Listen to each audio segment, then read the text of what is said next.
السلام عليكم ورحمة الله وبركاته. بسم الله الرحمن الرحيم. الحمد لله رب العالمين، والصلاة والسلام على رسول الأمين وعلى آله وأصحابه أجمعين، أما بعد. يا أيها الذين آمنوا اتقوا الله حق تقاته ولا تموتن إلا وأنتم مسلمون. رب اشرح لي صدري ويسر لي أمري قولي آمين يا رب العالمين.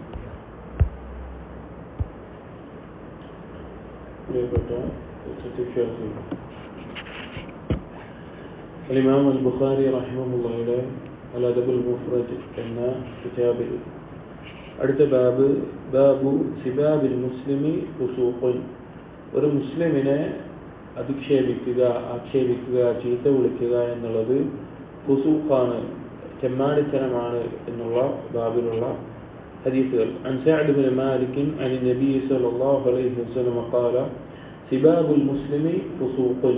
ഇത് ഹദീസിന്റെ ലഫ്ളാണ്. ഒരു മുസ്ലിമിനെ ചീത്ത വിളിക്കുക, ആക്ഷേപിക്കുക എന്നുള്ളത് ഫുസൂഖാണ് എന്ന്.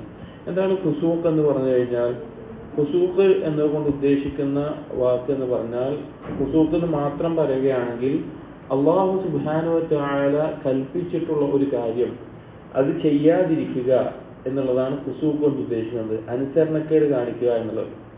ഇസ്യാൻ എന്ന് പറഞ്ഞു കഴിഞ്ഞാൽ അല്ലാഹു ചെയ്യരുത് എന്ന് പറഞ്ഞൊരു കാര്യം അത് ചെയ്യുന്നതിനാണ് ഇസ്യാൻ എന്ന് പറയുന്നത്. രണ്ടിന്റെയും അർത്ഥം ഒറ്റക്കൊറ്റക്ക് പറയുകയാണെങ്കിൽ, രണ്ടും ഒരേ ആശയത്തിൽ വരുന്നുണ്ട്, പക്ഷെ ഒറ്റക്കൊറ്റക്ക് അർത്ഥം പറയുകയാണെങ്കിൽ ഇതാണ് വ്യത്യാസം. മനസ്സിലാക്കാൻ വേണ്ടി, ഒരാൾ നിസ്കരിക്കുന്നില്ല, അവൻ ഫാസിഖാണ്. എന്നാൽ ഒരാൾ മദ്യപിക്കുന്നു, വ്യഭിചരിക്കുന്നു, അവൻ ആസിയാണ്, അഥവാ പാപം ചെയ്തവനാണ്. രണ്ടിനെയും ഫാസിഖ് എന്നുള്ള അർത്ഥത്തിൽ പറയുമെങ്കിലും രണ്ടിന്റെയും അർത്ഥം വ്യത്യാസം പറയുമ്പോൾ അള്ളാഹു കൽപ്പിച്ച കാര്യങ്ങൾ ചെയ്യാതിരിക്കലാണ് ഫുസൂഖ് എന്ന് പറയുന്നത്. അള്ളാഹു വിരോധിച്ച കാര്യങ്ങൾ ചെയ്യുന്നതിനാണ് ഇസ്യാൻ എന്ന് പറയുന്നത്. ഈ രണ്ട് കാര്യങ്ങളും അള്ളാഹു സുബ്ഹാനഹു വ തആല ഉണ്ടാകാൻ പാടില്ല എന്ന് പറഞ്ഞിട്ടുള്ളതാണ്. അപ്പോൾ ഒരു മുസ്ലിമിനെ ചീത്ത വിളിക്കുക, ആക്ഷേപിക്കുക എന്നുള്ളതൊക്കെ ഫുസൂഖാണ്. അള്ളാഹുവിന്റെ ഒരു കൽപ്പനയ്ക്ക് എതിര് പ്രവർത്തിക്കുന്നത് പോലെ ഗൗരവമുള്ള കാര്യമാണ് എന്ന് നബി സല്ലല്ലാഹു അലൈഹി വസല്ലം ഈ ഹദീസിലൂടെ പറയാം. ഇതേ ലഫ്ദിൽ വേറെ കുറച്ച് ഹദീസുകൾ വരുന്നുണ്ട്, അതിൽ ഈ ഭാഗങ്ങൾ കൂടുതലായി നമുക്ക് പറയാം. അടുത്ത റിവായത്ത് അൻ അനസ് റളിയല്ലാഹു അൻഹു ഖാല, അനസ് ബിൻ മാലിക് റളിയല്ലാഹു അൻഹു നബി സല്ലല്ലാഹു അലൈഹി വസല്ലമയുടെ ഖാദിമായിരുന്നു. മദീനയിൽ എത്തിയത് മുതൽ നബി സല്ലല്ലാഹു അലൈഹി വസല്ലമക്ക് ഖിദ്മത്ത് ചെയ്തുകൊണ്ട് വളർന്ന, മദീനയിൽ നബി സല്ലല്ലാഹു അലൈഹി വസല്ലം എത്തുമ്പോൾ അനസ് ബിൻ മാലിക് റളിയല്ലാഹു അൻഹുവിന്റെ വയസ്സ് 10 വയസ്സാണ്. അവിടുന്ന് മരണം വരെ നബി സല്ലല്ലാഹു അലൈഹി വസല്ലം വഫാത്ത് വരെ നബി സല്ലല്ലാഹു അലൈഹി വസല്ലമയോടൊപ്പം ഖാദിമായി നിന്ന് കാര്യങ്ങൾ ചെയ്തു കൊടുത്തിരുന്ന വ്യക്തിയാണ് അനസ് ബിൻ മാലിക്. അനസ് ബിൻ മാലിക് റളിയല്ലാഹു അൻഹു പറയാണ്, ലം യകുൻ റസൂലുള്ളാഹി സ്വല്ലല്ലാഹു അലൈഹി വസല്ലം, നബി സല്ലല്ലാഹു അലൈഹി വസല്ലം ആയിരുന്നില്ല ഫാഹിഷൻ, ഫുഹ്ഷത്ത് പറയുന്നവനായിരുന്നില്ല, അല്ലെങ്കിൽ അത് പ്രവർത്തിക്കുന്നവനൊന്നും ആയിരുന്നില്ല. ഫുഹ്ഷത്ത് എന്ന് പറഞ്ഞാൽ പൊതുവെ ഉപയോഗിക്കുന്ന അർത്ഥം ലൈംഗിക ചുവയുള്ള സംസാരങ്ങൾ, വ്യഭിചാരവുമായി ബന്ധപ്പെട്ടിട്ടുള്ള ആ തരത്തിലുള്ള സംസാരങ്ങൾ സംസാരിക്കുന്ന വ്യക്തിയായിരുന്നില്ല. വല ലഹാനൻ, ശാപവാക്കുകൾ പറയുന്ന വ്യക്തിയായിരുന്നില്ല, ഒരാളെ ശപിക്കുന്ന തരത്തിലുള്ള വാക്കുകൾ പറയുന്ന ആളായിരുന്നില്ല. വല സബ്ബാബൻ, ഒരാളെ ചീത്ത വിളിക്കുന്ന, ആക്ഷേപിക്കുന്ന വ്യക്തിയായിരുന്നില്ല. കാന യഖൂൽ ഇൻദൽ മുഅ്തബിസ്, എന്തെങ്കിലും ഒരു വിഷയത്തിൽ ആക്ഷേപിക്കണം, ഇൻദൽ മഅ്തിബത്ത്, എന്തെങ്കിലും ഒരു വിഷയത്തിൽ ആക്ഷേപിക്കണം എന്ന് നബി സല്ലല്ലാഹു അലൈഹി വസല്ലം, അതായത് ഒരാളെ എന്തെങ്കിലും ഒരു ചീത്ത വിളിക്കണം അല്ലെങ്കിൽ അങ്ങനെ ഒരു സമയം വന്നു കഴിഞ്ഞാൽ നബി സല്ലല്ലാഹു അലൈഹി വസല്ലം പറയാറുള്ള ഒരു വാക്ക് മാലഹു തരിബ ജബീനുഹു, അവൻ എന്താണ്, അവന്റെ അറബിയിൽ അർത്ഥം അതിന്റെ അവന്റെ നെറ്റി മണ്ണിൽ തട്ടട്ടെ എന്നുള്ള നിലക്ക് അറബിയിൽ ഒരു വാക്ക് ഉപയോഗിക്കാറുണ്ട്. അതായത് അവൻ ഇങ്ങനെ ചെയ്തല്ലോ എന്ന നിലക്ക് പറയുന്നൊരു വാക്കാണ്. അതായത് അറബിയിൽ ധാരാളം വാക്കുകൾ ഈ അർത്ഥത്തിലുണ്ട്. സഖലത്ക ഉമ്മുക്ക്, നിന്റെ ഉമ്മ ഇല്ലാതാകട്ടെ എന്ന അർത്ഥത്തിലൊക്കെ വാക്കുകൾ പറയും. അതൊക്കെ ഉദ്ദേശിക്കുന്നത് എന്താ വെച്ച് കഴിഞ്ഞാൽ അതിന്റെ ഗൗരവത്തെ അറിയിക്കാൻ വേണ്ടി ഉപയോഗിക്കുന്ന അറബിയിലെ ചില വാക്കുകളാണ്. അല്ലാതെ അതിന്റെ ആശയം അതുപോലെ നടക്കണം എന്നുള്ള നിലക്കല്ല. ആ നിലക്ക് നബി സല്ലല്ലാഹു അലൈഹി വസല്ലം പറയാറുള്ളത് ഈ ഒരു ചെറിയ വാക്ക്, വലിയ രീതിയിലുള്ള ഒരു ആക്ഷേപമോ ഒന്നുമല്ലാത്ത ഈ ഒരു വാക്കാണ് നബി സല്ലല്ലാഹു അലൈഹി വസല്ലം എന്തെങ്കിലും പറയാനുണ്ടെങ്കിൽ പറയാറുണ്ടായിരുന്നത് എന്ന് അനസ് ബിൻ മാലിക് റളിയല്ലാഹു അൻഹു പറയാണ്. അപ്പോൾ ഇതിൽ ആദ്യം പറഞ്ഞ ഭാഗത്ത് നമുക്ക് കാണാം നബി സല്ലല്ലാഹു അലൈഹി വസല്ലം ഈ ഒരു വാക്കുണ്ടല്ലോ, നെറ്റി മണ്ണിൽ തട്ടട്ടെ എന്നുള്ളത്, അതിനെ ഉലമാക്കൾ വിശദീകരിച്ചത് കാണാം. അറാദ ബിഹി ദുആ ലഹു ബികസറത്തി സുജൂദ്, അവൻ സുജൂദിൽ ധാരാളമായി അള്ളാഹുവിനോട് ദുആ ചെയ്യുന്നതിനെയാണ്, ഈ സുജൂദ് വർദ്ധിപ്പിക്കട്ടെ എന്ന നിലക്കാണ് അത് ഉദ്ദേശിച്ചിട്ടുള്ളത് എന്നും വിശദീകരിച്ചത് കാണാം. അപ്പൊ ഒരു കുറവായിട്ടല്ല നബി സല്ലല്ലാഹു അലൈഹി വസല്ലം ആ വാക്കിനെ പറയാറുണ്ടായിരുന്നത്. ഇതിലെ ആദ്യം പറഞ്ഞ വാക്കുകളാണ് നമ്മൾ ശ്രദ്ധിക്കേണ്ടത്. നബി സല്ലല്ലാഹു അലൈഹി വസല്ലം ഫാഹിഷ്, മ്ലേച്ഛതകൾ, ലൈംഗിക ചുവയുള്ള സംസാരങ്ങൾ അത് സംസാരിക്കുന്ന ആളായിരുന്നില്ല. ശാപവാക്കുകൾ പറയുന്ന ആളായിരുന്നില്ല. മറ്റൊരാളെ ചീത്ത വിളിക്കുന്ന ഒരാളായിരുന്നില്ല എന്ന് നമുക്ക് കാണാം. അടുത്ത ഒരു ഹദീസ് അൻ അബ്ദുല്ലാഹ് ഇബ്നു മസ്ഊദ് റളിയല്ലാഹു അൻഹു അൻ നബി സല്ലല്ലാഹു അലൈഹി വസല്ലം, ഇബ്നു മസ്ഊദ് റളിയല്ലാഹു അൻഹു ഉദ്ധരിക്കുകയാണ്, നബി സല്ലല്ലാഹു അലൈഹി വസല്ലം പറഞ്ഞു, സിബാബുൽ മുസ്ലിമി ഫുസൂഖുൻ വഖിതാലുഹു കുഫ്റുൻ, ഒരു മുസ്ലിമിനെ ചീത്ത വിളിക്കുക എന്നുള്ളത് ഫുസൂഖാണ്, തെമ്മാടിത്തരമാണ്. വഖിതാലുഹു, അവനെ ഉപദ്രവിക്കുക, ശാരീരികമായിട്ട് അവനെ വേദനിപ്പിക്കുക അല്ലെങ്കിൽ ആ രീതിയിൽ ബുദ്ധിമുട്ടിക്കുക എന്നുള്ളത് കുഫ്റാണ് എന്ന് നബി സല്ലല്ലാഹു അലൈഹി വസല്ലം പറയാണ്. ഇവിടെ കുഫ്ർ എന്ന് പറഞ്ഞാൽ ഉദ്ദേശം കുഫ്ർ പോലെ ഗൗരവമുള്ള ഒരു കാര്യമാണ് ഒരു മുസ്ലിമിനെ ഉപദ്രവിക്കുക എന്നുള്ളത്. ശാരീരികമായിട്ട് ഏതെങ്കിലും തരത്തിൽ അവനുമായിട്ട് പോരാടുന്ന, അവനെ ഉപദ്രവിക്കുന്ന ഒരു അവസ്ഥ ഉണ്ടാവുക എന്നുള്ളത് ഗൗരവമുള്ള കുഫറാണ് എന്ന് നബി സല്ലല്ലാഹു അലൈഹി വസല്ലം പറയാൻ. അപ്പോ ഒരു മുസ്ലിമിന് നമ്മൾ കൊടുക്കേണ്ട ഒരു ബഹുമാനവും ഒരു ആദരവും ഉണ്ട്, അത് നൽകണം. അത് നാവ് കൊണ്ടുള്ള ചീത്ത വിളികൾ കൊണ്ടോ അല്ലെങ്കിൽ അതുപോലുള്ള കാര്യങ്ങൾ കൊണ്ടോ ആകാൻ പാടില്ല. അതുപോലെ തന്നെ അവനെ വേദനിപ്പിക്കുന്ന, ആക്രമിക്കുന്ന തരത്തിലുള്ള കാര്യങ്ങളും ആകാൻ പാടില്ല എന്ന് നമ്മൾ മനസ്സിലാക്കാം. അപ്പൊ അത്ര ഗൗരവത്തിലാണ് നബി സല്ലല്ലാഹു അലൈഹി വസല്ലം ഈ വിഷയത്തെ പറഞ്ഞിട്ടുള്ളത്. ഇനി ചില പണ്ഡിതന്മാർ തന്നെ ഈ ഉപദ്രവിക്കുന്നത് കുഫ്റാകും എന്നുള്ളതിനെ ഇമാം അൻ-നവവി റഹിമഹുല്ലാഹ് എല്ലാം വിശദീകരിച്ച് കാണാം. وأما قتاله بغير حق فلا يكفر به عند أهل الحق كفرا يخرج به من الملة كما قدمناه في مواضع كثيرة إلا إذا استحله. അതായത് പിന്നെ ഒരു മുസ്ലിമിനെ അവൻ വേദനിപ്പിച്ചു, ശാരീരികമായി ഉപദ്രവിച്ചു എന്നുള്ളത് കുഫറാണ് എന്ന് പറയുമ്പോൾ അതൊരിക്കലും എന്തല്ല ഉദ്ദേശം, മില്ലത്തിൽ നിന്ന് പുറത്താകുന്ന കാഫിർ എന്ന് നമ്മൾ സാധാരണഗതിയിൽ നിഷേധി എന്ന് പറയുന്ന അർത്ഥത്തിലല്ല. പക്ഷെ ആ പ്രവർത്തനത്തിന്റെ ഗൗരവത്തെ അറിയിക്കാൻ നബി സല്ലല്ലാഹു അലൈഹി വസല്ലം ഈ വാക്ക് ഉപയോഗിച്ചുകൊണ്ടാണ് അതിനെ പറഞ്ഞിട്ടുള്ളത് എന്നാണ് ഇതുകൊണ്ട് ഉദ്ദേശിക്കുന്നത്. അപ്പോൾ ഒരു മുസ്ലിമിനെ നാവുകൊണ്ടും വേദനിപ്പിക്കാൻ പാടില്ല, ഒരു അന്യായമായിക്കൊണ്ട് അവന്റെ മേലെ ഇങ്ങോട്ട് വന്നിട്ട് പ്രതിരോധിക്കുന്ന ഒന്നല്ല. അതല്ലാത്ത രീതിയിൽ ഒരു മുസ്ലിമിനെ ശാരീരികമായി വേദനിപ്പിക്കുന്നതും ബുദ്ധിമുട്ടിക്കുന്നതും അതുപോലെ ഗൗരവമുള്ള ഒരു കാര്യമാണ്. ഇതുമായി ബന്ധപ്പെട്ട പല ഹദീസുകളും മുമ്പേ പറയുകയും ചെയ്തു.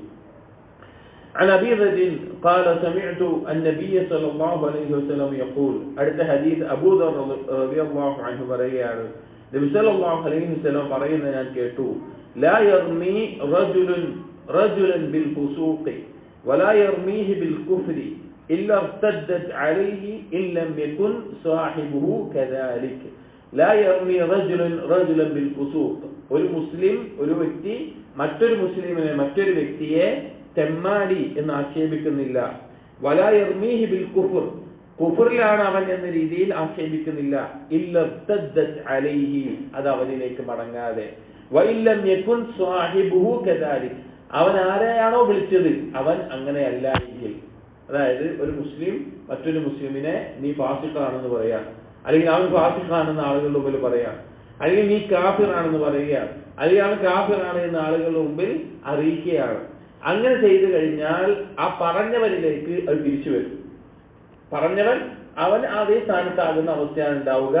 ഇല്ലം യകുൻ സാഹിബുഹു കദാലിക, ഇവൻ ആരെ പറ്റിയാണോ പറഞ്ഞത് ആ പറഞ്ഞവനിൽ അതിനർഹമാകുന്ന ഒരു കാര്യം ഉണ്ടായിട്ടില്ല എങ്കിൽ, ഒരാൾ ഒന്നും ചെയ്തിട്ടില്ല, അള്ളാഹുവിനെ അനുസരിക്കുന്ന നല്ലൊരു വ്യക്തിയാണ്, അവനെ പോയി ഫാസിഖാണെന്ന് പറഞ്ഞാൽ ആ പറഞ്ഞവൻ അതായിത്തീരും. ഒരാൾ കുഫറിന്റെ പ്രവർത്തനങ്ങളൊന്നും അവനിൽ വന്നിട്ടില്ല, കുഫറിന്റെ ഒരു പ്രവർത്തനം, അവനിൽ സംസാരം വന്നിട്ടില്ല, അവന്റെ പ്രവർത്തനം വന്നിട്ടില്ല, ആ വ്യക്തിയെ പറ്റി കാഫിർ എന്നൊരാൾ പറയുകയാണ് എങ്കിൽ ആ കാഫിർ ആരായിട്ട് തീരും? ആ പറഞ്ഞവൻ അതായിട്ട് തീരും. അപ്പൊ വളരെ സൂക്ഷ്മതയോടുകൂടി വളരെ ഗൗരവത്തിൽ കൈകാര്യം ചെയ്യേണ്ട കാര്യമാണ് ഒരാളെ അയാൾ ഫാസിഖാണ് എന്ന്, അല്ലെങ്കിൽ ഒരാളെ കാഫിറാണെന്ന് ഒരു മുസ്ലിമിനെ പറയുന്നത്.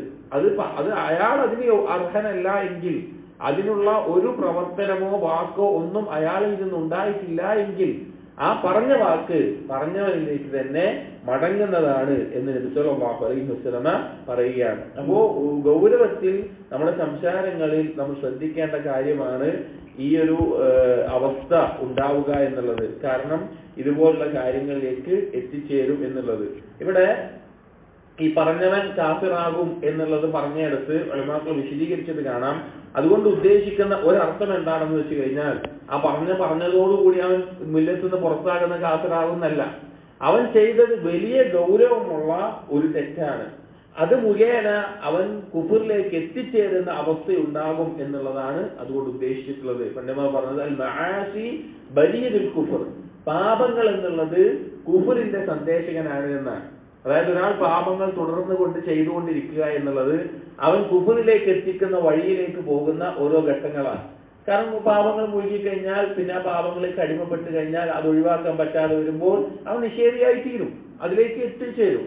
അപ്പൊ അതുപോലെ ഇവൻ ഈ പറഞ്ഞ വാക്ക് വലിയൊരു പാപമാണ്, അത് മുഖേന അവൻ കുഫറിലേക്ക് എത്തിച്ചേരുമെന്നാണ് അതുകൊണ്ട് ഉദ്ദേശിക്കുന്നത് എന്ന് ചില പണ്ഡിതന്മാർ വിശദീകരിച്ചത് കാണാം. അപ്പോൾ എന്തു ഇരുന്നാലും ഗൗരവമുള്ള കാര്യമാണ് മറ്റൊരു മുസ്ലിമിനെ പറ്റി അവൻ തെമ്മാടിയാണ്, അല്ലെങ്കിൽ അവൻ കാഫിറാണ് എന്നീ വാക്കുകൾ അവന്റെ നേരെയോ അല്ലെങ്കിൽ മറ്റുള്ളവരിൽ അടുക്കലോ പറയുക എന്നുള്ളത്.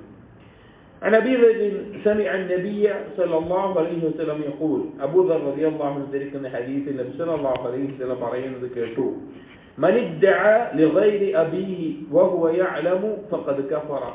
ഒരാൾ അവനറിയാം അവന്റെ ഉപ്പ ഇതല്ല എന്ന് അവനറിയാം, എന്നിട്ടും ഇതാണ് അവന്റെ ഉപ്പ എന്ന നിലയ്ക്ക് അവൻ വാദിക്കുകയാണെങ്കിൽ അവൻ കാഫിറാണ് എന്നുള്ളത്. ഈ കഫറ എന്നുള്ള വാക്ക് ഈ ഹദീസുകളിലൊക്കെ ഉദ്ദേശിച്ചിട്ടുള്ളതിന്റെ പൊതു ആശയം ദീനിന്റെ മില്ലത്തിൽ നിന്ന് പുറത്താകുന്ന കുഫർ എന്ന നിലക്കല്ല. കുഫർ രണ്ട് തരത്തിലുണ്ട്. കുഫറുൻ അക്ബറും ഉണ്ട്, കുഫറുൻ അസ്ഗറും ഉണ്ട്. കുഫറുൻ അക്ബർ എന്ന് പറഞ്ഞാൽ യഖ്റുജു മിന മില്ല, അവൻ മില്ലത്തിൽ നിന്ന് പുറത്താകും, ഇസ്ലാമിൽ നിന്ന് പുറത്താകും.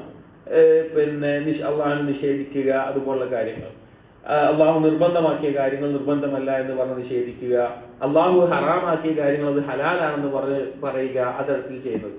എന്നാൽ രണ്ടാമത്തെ കുഫർ എന്ന് പറഞ്ഞു കഴിഞ്ഞാൽ അത് മില്ലത്തിൽ നിന്ന് പുറത്താകില്ല, എന്നാൽ ആ പ്രവർത്തനത്തിന്റെ ഗൗരവം കുഫറിനോട് എത്തുന്ന അവസ്ഥയിലായിരിക്കും. ആ അർത്ഥത്തിലാണ് ഈ ഹദീസുകളെല്ലാം ഉദ്ദേശിക്കുന്നത്. ഇവിടെ ഒരു വ്യക്തി അവനറിയാം അവന്റെ ഉപ്പ ഇതല്ല, അവന്റെ യഥാർത്ഥ സ്വന്തം പിതാവ് ഇതല്ല, ഒരാളല്ല എന്ന് അവനറിയാം. എന്നിട്ട് അവൻ വാദിക്കുന്നത് ഇതാണ് എന്റെ ഉപ്പ, ഞാൻ ആ വ്യക്തിയുടെ മകനാണ് എന്നൊരാൾ പറയുകയാണ് എങ്കിൽ, സ്വന്തം ഉപ്പയെ മാറ്റി പറയുകയാണ് എങ്കിൽ അവൻ കഫറ, അവൻ കുഫർ പോലെ ഗൗരവമുള്ള കാര്യമാണ് ചെയ്തിട്ടുള്ളത്. വമൻ ഇദ്ദഅ ഖൗമൻ ലൈസ ഹുവ മിൻഹും, ഒരാൾ ഒരു ഗോത്രത്തിലേക്ക് അല്ലെങ്കിൽ ഒരു നസബിലേക്ക്, ഒരു കുടുംബ പരമ്പരയിലേക്ക് അവൻ ചേർത്തി പറയുകയാണ്, അവൻ ആ കുടുംബ പരമ്പരയിൽപ്പെട്ട ആളല്ല. ഒരാള് പിന്നെ ഏതെങ്കിലും നല്ല ഒരു കുടുംബ ഗോത്രം, ഒരു കുടുംബം ഗോത്രം ഉണ്ട് വിചാരിക്കാം, അവൻ ആ കുടുംബത്തിൽപ്പെട്ട ആളേ അല്ല, അതിലൊരു നസബ് അവനില്ല. പക്ഷെ അവൻ പറയാണ് ഞാൻ ആ കുടുംബത്തിൽപ്പെട്ടവനാണ്, ഞാൻ ഇന്ന അതിൽപ്പെട്ടവനാണ് എന്ന് നിനക്ക് പറയാം. ഇപ്പൊ പല ആളുകളും നബി സല്ലല്ലാഹു അലൈഹി വസല്ലം നേരെ തന്നെ കളവ് പറയുന്ന കാര്യമാണ്. നബി സല്ലല്ലാഹു അലൈഹി വസല്ലമയിലേക്ക് അവരുടെ പിതാക്കന്മാരുടെ സനദ് എത്തിച്ചേരുന്നുണ്ടോ എന്ന് യാതൊരു അടിസ്ഥാനമില്ലാഞ്ഞിട്ടും ഞാനൊരു തങ്ങളാണ്, ഞാൻ നബി സല്ലല്ലാഹു അലൈഹി വസല്ലം പേരക്കുട്ടിയാണ്, എന്റെ വല്യപ്പയാണ് നബി സല്ലല്ലാഹു അലൈഹി വസല്ലം എന്ന് പറഞ്ഞു നടക്കുന്ന ധാരാളം ആളുകളുണ്ട്.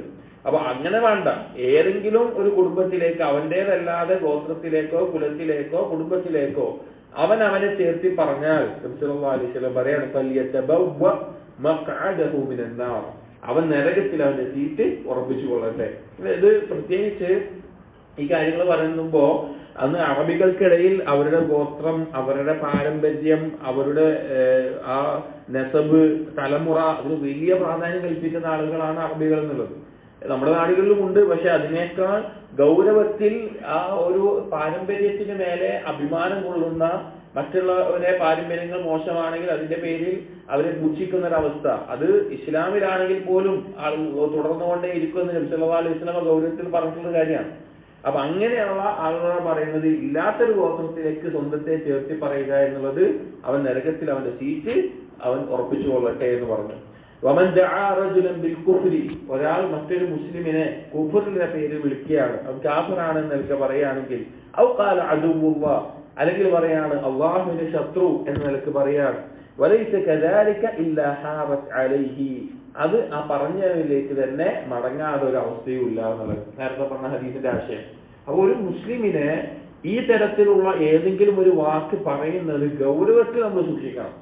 കാരണം അത് അവന് ബാധകമല്ല എങ്കിൽ അത് പറഞ്ഞവനിലേക്ക് മടങ്ങി വരും. അള്ളാഹുവിന്റെ ശത്രു എന്നോ അല്ലെങ്കിൽ കാഫിർ എന്നോ അല്ലെങ്കിൽ ആ തരത്തിലുള്ള ഏതെങ്കിലും ഒരു വാക്ക് ഉപയോഗിക്കുമ്പോൾ ഗൗരവത്തിൽ നമ്മൾ ശ്രദ്ധിക്കേണ്ട കാര്യമാണ്, അത് നമ്മിലേക്ക് തിരിച്ചു വരും എന്നുള്ളത്. അതുകൊണ്ട് തന്നെ ഈ പറഞ്ഞ കാര്യങ്ങൾ മുഴുവൻ ശ്രദ്ധിക്കണം. ഒന്ന്, സ്വന്തം ഉപ്പയല്ലാത്ത മറ്റൊരാളിലേക്ക് എന്റെ പിതാവാണ് നിരക്ക് ചേർത്തി പറയുക അവന്റെ അറിവോടുകൂടി. രണ്ട്, അവന്റെ കുടുംബമല്ലാത്ത, ഗോത്രമല്ലാത്ത, പരമ്പര ഇല്ലാത്ത ഒന്നിലേക്ക് ചേർത്തി പറയുക എന്നുള്ളത്. അതുപോലെ ഒരു മുസ്ലിമിനെ കാഫിർ എന്ന് വിളിക്കുക എന്നുള്ളത്, അല്ലെങ്കിൽ അള്ളാഹുവിന്റെ ശത്രു എന്ന് വിളിക്കുക എന്നുള്ളത്. عن عدي بن ثابت قال سمعت سليمان بن سرج رجلا من أصحاب النبي صلى الله عليه وسلم قال നബി സല്ലല്ലാഹു അലൈഹി വസല്ലം സഹാബികളിൽ നിന്ന് അദ്ദേഹം കേൾക്കുകയുണ്ടായി, ഇസ്തബ്ബ റജുലാനി ഇൻദ നബി സല്ലല്ലാഹു അലൈഹി വസല്ലം, ഒരു ദിവസം നബി സല്ലല്ലാഹു അലൈഹി വസല്ലം അടുക്കൽ വെച്ച് രണ്ടാളുകൾ തമ്മിൽ പരസ്പരം ചീത്ത വിളിക്കുന്ന, പരസ്പരം ആക്ഷേപിക്കുന്ന ഒരവസ്ഥയുണ്ടായി. രണ്ടാളുകൾ പരസ്പരം ചീത്ത വിളിക്കുകയാണ്, മുസ്ലിമീങ്ങൾ. ഫഗളിബ അഹദുഹുമ, അതിൽ ഒരാൾ ഭയങ്കരമായി ദേഷ്യപ്പെട്ടു. ചീത്ത വിളിക്കുമ്പോൾ ഒരാൾ ഭയങ്കരമായി ദേഷ്യപ്പെട്ടു. ഫശ്തദ്ദ ഗളബുഹു ഹത്താ ഇൻതഫഖ വജ്ഹുഹു വതഗയ്യറ, അവന്റെ കോപം കൂടിക്കൂടി അവന്റെ മുഖത്തിന്റെ നിറം മാറുമാറ്, അല്ലെങ്കിൽ അത് ദേഷ്യം വന്നൊരു അവസ്ഥ ഉണ്ടല്ലോ, അങ്ങനെ അത്രയും കോപിതനായി നിൽക്കുകയാണ്. ഫഖാല നബി സല്ലല്ലാഹു അലൈഹി വസല്ലം, അപ്പോൾ നബി സല്ലല്ലാഹു അലൈഹി വസല്ലം ഈ സമയത്ത് പറഞ്ഞു, ഇന്നി ലാ അലമു കലിമതൻ, എനിക്കൊരു വാക്കറിയാം, ലൗ ഖാലഹ, അതാ വാക്കെങ്ങാനും അവൻ പറയുകയാണ് എങ്കിൽ, ലദഹബ ഇൻദല്ലദീ യജിദു, അവൻ ഇപ്പോൾ അനുഭവിക്കുന്നത് എന്താണോ അത് അവനിൽ നിന്ന് അവൻ പോയി, അഥവാ അവന്റെ ആ കോപം അവനിൽ നിന്ന് പോകും, അവനിപ്പോൾ അനുഭവിക്കുന്ന ആ കാര്യം അവനിൽ നിന്ന് പോകും എന്ന് നബി സല്ലല്ലാഹു അലൈഹി വസല്ലം പറഞ്ഞു. فانطلق إليه الرجل فأخبره بقول النبي صلى الله عليه وسلم, അങ്ങനെ ഒരു വ്യക്തി ഇത് കേട്ടു, എന്നിട്ട് നബി സല്ലല്ലാഹു അലൈഹി വസല്ലം എന്താ പറഞ്ഞതെന്ന് കേട്ടു. അത് ആ വാക്ക് ദേഷ്യം വന്ന് നിൽക്കുന്ന ഈ ആളോട് പറയാൻ വേണ്ടി ഒരാൾ പോയി. വഖാല ഇന്ന നബിയ സല്ലല്ലാഹു അലൈഹി വസല്ലം ഖാല, അങ്ങനെ ഈ ദേഷ്യം വന്നിട്ട് ദേഷ്യം മൂർച്ഛിച്ചിരിക്കുന്ന ഒരാളാണ്, അയാളോട് പറഞ്ഞു, നബി സല്ലല്ലാഹു അലൈഹി വസല്ലം പറഞ്ഞിട്ടുണ്ട്, തഅവ്വദ് ബില്ലാഹി മിനശ് ശൈത്താനിർ റജീം, നീ പിശാചിൽ നിന്ന് രക്ഷ തേടുക എന്ന് പറഞ്ഞിട്ടുണ്ട് എന്ന് പറഞ്ഞു. അഥവാ അഊദു ബില്ലാഹി മിനശ് ശൈത്താനിർ റജീം എന്ന് പറയുക എന്ന് പറഞ്ഞിട്ടുണ്ട് എന്ന് പറഞ്ഞു. വഖാല, അപ്പോൾ ആ വ്യക്തി പറഞ്ഞു, അതറാബി ബഅസൻ, നിനക്കെന്താ, എനിക്ക് വല്ല കുഴപ്പമുണ്ടെന്ന് തോന്നുന്നുണ്ടോ? അമജ്നൂൻ അന, ഞാനെന്താ ഭ്രാന്തനാണോ? ഇദ്ഹബ്, നീ തിരിച്ചു പോയിക്കോ എന്ന് പറഞ്ഞു. അതായത് ഈ വ്യക്തി ദേഷ്യത്തിൽ നിൽക്കുകയാണ്.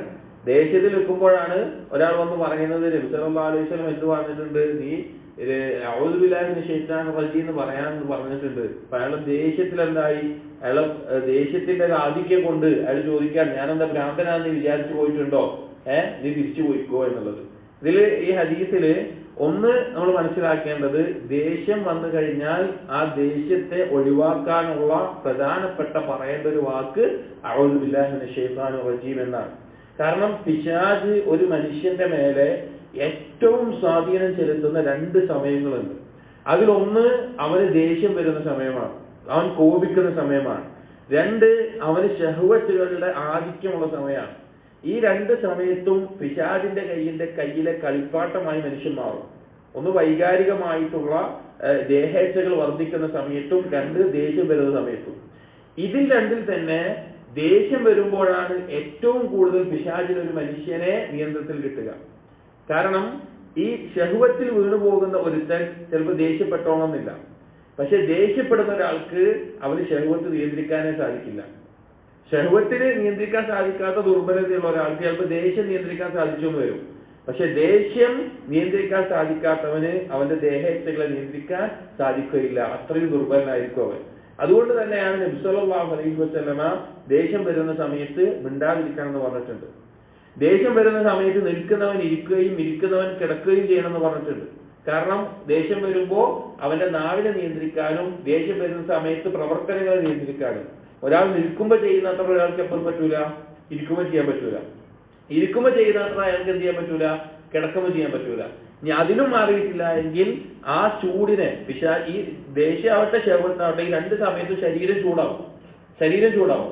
വുദു എടുത്തുകൊണ്ട് ആ പിശാചിന്റെ ആ പിശാചിന്റെ പ്രവർത്തനത്തെ കെടുത്തി കളയാൻ വുദു എടുക്കാൻ പറഞ്ഞു. എന്നിട്ടും ആവുന്നില്ല എങ്കിൽ നിസ്കരിക്കാൻ പറഞ്ഞു.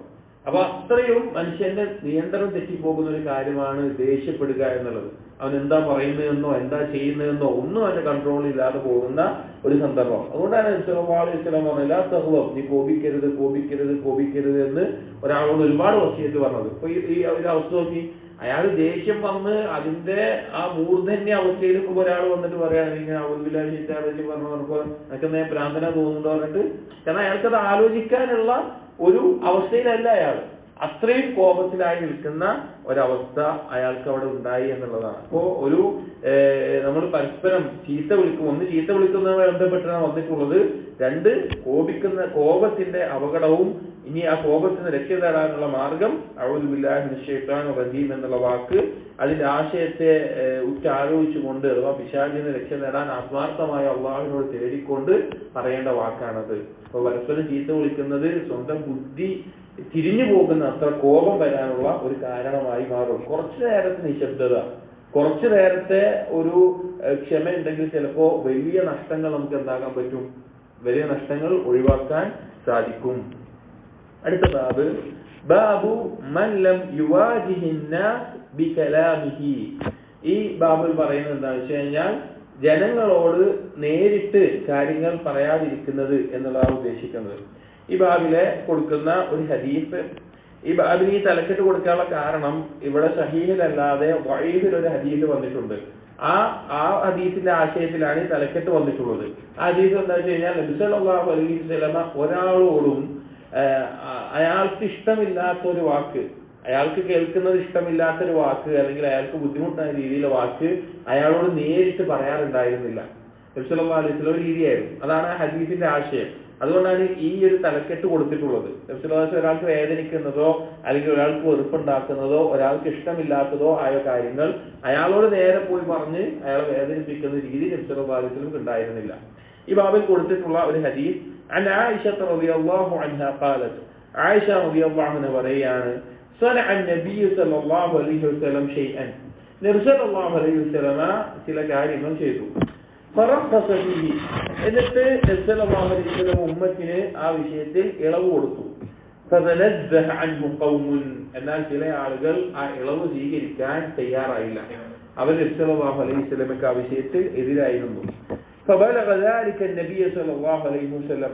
അത് നബി സല്ലല്ലാഹു അലൈഹി വസല്ലം അടുക്കൽ അറിയിക്കപ്പെട്ടപ്പോൾ فخطب فحمد الله. നബി സല്ലല്ലാഹു അലൈഹി വസല്ലം ആളുകളുടെ മുമ്പിൽ അല്ലാഹുവിനെ സ്തുതിച്ചുകൊണ്ട് ഒരു പ്രസംഗം നടത്തി.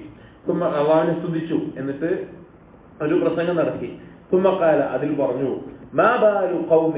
ചില ആളുകളുടെ അവസ്ഥ എന്താണ്, يتنزعون عن الشيء أصنعه. ഞാൻ ചെയ്ത ചില കാര്യങ്ങൾ അവർ ചെയ്യാൻ തയ്യാറാകുന്നില്ല, അവരത് ഒഴിവാക്കുന്നു. അള്ളാഹുവാണ് ഇന്നി ലാ അലമുഹും ബില്ലാഹ്. ഞാനാണ് അവരെക്കാൾ അള്ളാഹുവിനെ കുറിച്ച് അറിവുള്ളവൻ. വഅശദ്ദുഹും ലഹു ഖശിയതൻ. അവരെക്കാൾ അള്ളാഹുവിനെ കുറിച്ച് ഭയമുള്ളവൻ എന്ന് പറഞ്ഞു. ഈ ഹദീസ് പറയാനുള്ള സന്ദർഭങ്ങൾ ഒന്ന് രണ്ട് റിവായത്തുകൾ ഉലമാക്കൾ പറയുന്നുണ്ട്. അതിൽ ഒന്ന് പ്രധാനപ്പെട്ട ഒന്ന് എന്താണെന്ന് വെച്ച് കഴിഞ്ഞാൽ, ഒരിക്കൽ റമദാനിൽ ഒരു യാത്രയിൽ നബി സല്ലല്ലാഹു അലൈഹി വസല്ലമയും സഹാബികളും നോമ്പുകാരാണ്. അപ്പൊ ആ യാത്രയിൽ ഒരുപാട് ഞെരുക്കം അനുഭവിക്കുന്ന മശക്കത്തുള്ള ഒരു അവസ്ഥയുണ്ടായി. ഒരു ബുദ്ധിമുട്ട്, നോമ്പ് പൂർത്തീകരിക്കാൻ പറ്റാത്തൊരവസ്ഥ. അങ്ങനെ നബി സല്ലല്ലാഹു അലൈഹി വസല്ലമ നോമ്പ് മുറിച്ചു. യാത്രക്കാരന് മശക്കത്തുണ്ടെങ്കിൽ അത് നോമ്പ് മുറിക്കാൻ അനുവദനീയമാണ്. ബുദ്ധിമുട്ടുണ്ട്, എല്ലാവർക്കും ബുദ്ധിമുട്ടുണ്ട്. അപ്പൊ നോമ്പ് മുറിച്ചു. എന്നിട്ട് സഹാബികളോട് നോമ്പ് മുറിച്ചുകൊള്ളാൻ അനുവാദം നൽകി. അപ്പൊ കുറച്ച് സഹാബികൾക്ക് അത് പെട്ടെന്ന് എന്താവില്ല, നോമ്പ് എടുക്കുക, എന്തിനപ്പം മുറിക്കുന്നത് എന്ന നിലയ്ക്ക് അവർക്ക് തോന്നി. മുറിക്കണ്ടല്ലോ, നോമ്പ് എടുക്കണമല്ല നല്ലത് എന്ന നിലയ്ക്ക് അവർക്ക് തോന്നി. അപ്പൊ നബി സല്ലല്ലാഹു അലൈഹി വസല്ലം പറഞ്ഞിട്ടും അവർ നോമ്പ് മുറിക്കാത്തൊരവസ്ഥ ഉണ്ടായി. അവരാലോചിച്ച് എങ്ങനെയാണ് അവർ നോമ്പ് എടുക്കാലോ എന്ന നിലക്കാണ്. പക്ഷെ നബി സല്ലല്ലാഹു അലൈഹി വസല്ലം പറഞ്ഞു, ചില ആളുകളുടെ അവസ്ഥ എന്താണ്, ഞാനൊരു കാര്യം ചെയ്തു പക്ഷെ അവരതിന് എതിരാവുകയാണ്, അതവർ ചെയ്യുന്നില്ല.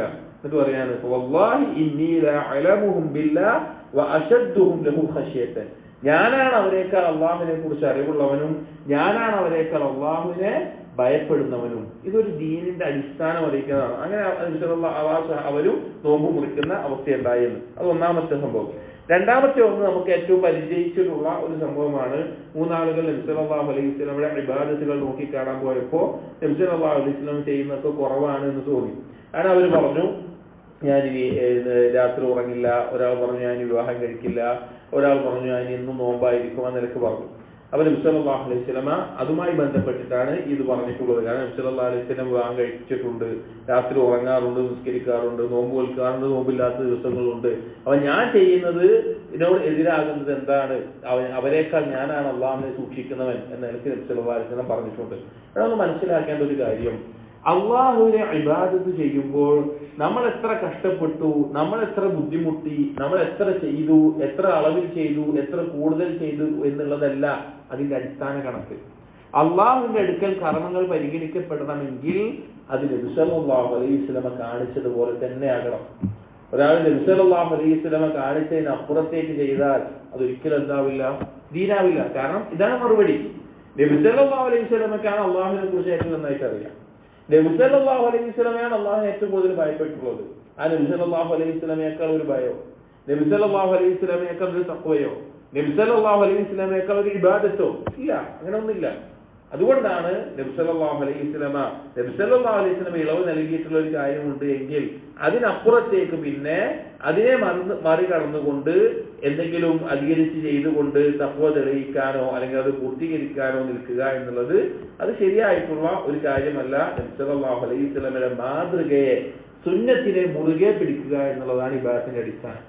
ബിദ്അത്തുകൾ ചെറുതാണെങ്കിലും അത് വലിയ അപകടമാണ്. സുന്നത്തുകൾ എത്ര ചെറുതാണെങ്കിലും അത് ഏറ്റവും മഹത്തരവുമാണ്. അതുകൊണ്ട് സുന്നത്തിനോട് യോജിക്കുക എന്നുള്ളതാണ് ദീനിന്റെ അടിസ്ഥാനം. അതല്ലാതെ കൂടുതലായി ചെയ്തോ കൂടുതലായി എന്താണ് ചെയ്തത് എന്നുള്ളതല്ല അടിസ്ഥാനം എന്നുള്ളത് മനസ്സിലാക്കുക. അത് മനസ്സിലാക്കി തരുന്ന ഒരു ഹദീസ് കൂടിയാണ്. ബാബു മൻ ഖാല ലിആഖിർ യാ മുനാഫിഖ് ഫി തഅ്വീൽ തഅവ്വലഹു. ഈ ബാബിലെ ഉദ്ദേശം ഒരാൾ മറ്റൊരാളെ മുനാഫിഖ് എന്ന് വിളിക്കുകയാണ്, അവൻ ചിന്തിച്ചുണ്ടാക്കിയ ഒരു കാര്യത്തിന്റെ അടിസ്ഥാനത്തിൽ. അതായത് ഒരാൾക്ക് തോന്നി ഇവന് മുനാഫിഖാണ് എന്നൊരാൾക്ക് തോന്നി. ആ തോന്നിയതിന്റെ അടിസ്ഥാനത്തിൽ അവൻ നീ മുനാഫിഖാണ് എന്ന് നിലയ്ക്ക് മുനാഫിഖ് എന്നൊരാളെ വിളിക്കുകയാണ്. അങ്ങനെ വിളിക്കുന്നതിന്റെ ഗൗരവം, അതായത് നമ്മുടെ ചിന്തക്കോ അല്ലെങ്കിൽ നമ്മുടെ തോന്നലിനോ അല്ല ഒരാളെ ദീനിൽ കാഫിറാക്കലും മുനാഫിഖാക്കലും ഫാസിഖാക്കലും ഒക്കെ ചെയ്യേണ്ടത്. അതിന് വ്യക്തമായിട്ടുള്ള തെളിവുകളും അതിന് നിബന്ധനകളും പാലിച്ചിരിക്കണം. അതറിയിക്കുന്ന ഒരു സംഭവമാണ്. ഇത് വളരെ ചിന്തിക്കേണ്ട ഒരു ചരിത്രത്തിലെ പ്രധാനപ്പെട്ട ഒരു കാര്യമാണ്. عن علي رضي الله عنه قال علي بن أبي طالب رضي الله عنه പറയാണ്, بعثني النبي صلى الله عليه وسلم والزبير بن العوام. എന്നെയും സുബൈർ ബിൻ അവ്വാമിനെയും നബി സല്ലല്ലാഹു അലൈഹി വസല്ലം നിയോഗിച്ചു. വകിലാനാ ഫാരിസുൻ, ഞങ്ങൾ രണ്ടുപേരും കുതിരപ്പുറത്താണ്. فقال انطلقوا حتى تبلغوا روضة كذا وكذا. നബി സല്ലല്ലാഹു അലൈഹി വസല്ലം പറഞ്ഞു, നിങ്ങൾ ഇന്ന തോട്ടം അല്ലെങ്കിൽ സ്ഥലത്തിന്റെ പേര് പറഞ്ഞു, അവിടെ എത്തുന്നത് വരെ നിങ്ങൾ പോകണം. ഈ ഒരു സംഭവം ഉണ്ടാകുന്നതിന്റെ ഒരു സന്ദർഭം കൂടി ആദ്യം പറയാം. മക്ക ഫത്ഹിന് വേണ്ടി നബി സല്ലല്ലാഹു അലൈഹി വസല്ലം സഹാബികൾ ഒരുക്കിയിട്ട് മദീനത്ത് നിന്ന് പുറപ്പെടാൻ നിൽക്കുന്ന സമയമാണ്. ആ പുറപ്പെടാൻ വേണ്ടി ഒരുങ്ങി എല്ലാം തയ്യാറായി നിൽക്കുന്ന സമയത്താണ് അല്ലാഹു സുബ്ഹാനഹു വ തആല നബി സല്ലല്ലാഹു അലൈഹി വസല്ലമയ്ക്ക് വഹി ഇറക്കുന്നത്. ഹാത്തിബ് റളിയല്ലാഹു അൻഹു മക്കയിലെ മുശ്രിക്കീങ്ങളിലേക്ക് ഇങ്ങനെ നബി സല്ലല്ലാഹു അലൈഹി വസല്ലം മക്ക ഫത്ഹിന് വേണ്ടി ഒരുങ്ങി വരുന്നുണ്ട്, മുസ്ലിമീങ്ങൾ വരുന്നുണ്ട് എന്നുള്ളത് മക്കക്കാരെ അറിയിക്കാൻ വേണ്ടി ഒരു കത്ത് ഒരു സ്ത്രീയുടെ അടുക്കൽ കൊടുത്തു വിട്ടിട്ടുണ്ട് എന്ന് വഹി നബി സല്ലല്ലാഹു അലൈഹി വസല്ലമക്ക് എത്തുന്നത്. അപ്പൊ വഹീന്റെ അടിസ്ഥാനത്തിൽ നബി സല്ലല്ലാഹു അലൈഹി വസല്ലമ അലി റളിയല്ലാഹു അൻഹുവിനോടും സുബൈർ ഇബ്നു അവ്വാം റളിയല്ലാഹു അൻഹുവിനോടും പറഞ്ഞു, ഇന്ന സ്ഥലത്ത് എത്തുമ്പോൾ അവിടെ നിങ്ങൾ പോകണം എന്ന നിലയ്ക്ക് അവരോട് പറഞ്ഞു. അതാണ് ഈ പറയുന്നത്. അപ്പൊ ലക്ഷ്യം ഈ ഒരു ഉദ്ദേശത്തിലാണ്. അപ്പൊ ഇന്ന സ്ഥലത്ത് നിങ്ങൾ എത്തും. وبها امرأة معها كتاب من حاطب إلى المشركين. അവിടെ ഒരു സ്ത്രീ ഉണ്ടാവും. ആ സ്ത്രീയുടെ അടുക്കൽ മുശ്രിക്കീങ്ങളിലേക്ക് ഹാത്തിബ് എഴുതി അയച്ച കത്തുണ്ടാകും. ഫഅ്തൂനി ബിഹാ, അവളിൽ നിന്ന് ആ കത്ത് നിങ്ങൾ കൊണ്ടുവരണം എന്ന് പറഞ്ഞു, അല്ലെങ്കിൽ അവളെ കൊണ്ട് ഇങ്ങോട്ട് വരണം എന്ന് പറഞ്ഞു. അങ്ങനെ കൊണ്ടുവരണം എന്ന് പറഞ്ഞു. അങ്ങനെ ഇവർ രണ്ടുപേരും പോവാണ്. പോവാണ്. ووافيناها تسير على بعير لها حيث وصف لنا النبي صلى الله عليه وسلم. അങ്ങനെ ഞങ്ങൾ ആ പ്രദേശത്ത് എത്തിയപ്പോൾ ഒട്ടകപ്പുറത്തായിക്കൊണ്ട് ആ സ്ത്രീ നബി സല്ലല്ലാഹു അലൈഹി വസല്ലം പറഞ്ഞ സ്ഥലത്തും അതുപോലെയുള്ള വിശേഷണങ്ങളും ഒത്ത രീതിയിൽ ആ സ്ത്രീയെ ഞങ്ങൾ കണ്ടു. ഫഖുൽന, അങ്ങനെ ഞങ്ങൾ ആ സ്ത്രീയോട് പറഞ്ഞു, അൽ കിതാബ് അല്ലദി മഅക്, നിന്റെ കയ്യിലുള്ള ആ എഴുത്ത് നീ ഞങ്ങൾക്ക് തരണമെന്ന് പറഞ്ഞു, നിന്റെ കയ്യിലുള്ള എഴുത്ത് ഞങ്ങൾക്ക് തരണമെന്ന് പറഞ്ഞു. ഖാലത്ത്, അപ്പോൾ ആ പെണ്ണ് പറഞ്ഞു, മാ മഅയ കിതാബ്, എന്റെ അടുക്കൽ ഒരു എഴുത്തുമില്ല, എന്റെ അടുക്കൽ ഒരു കത്തുമില്ല.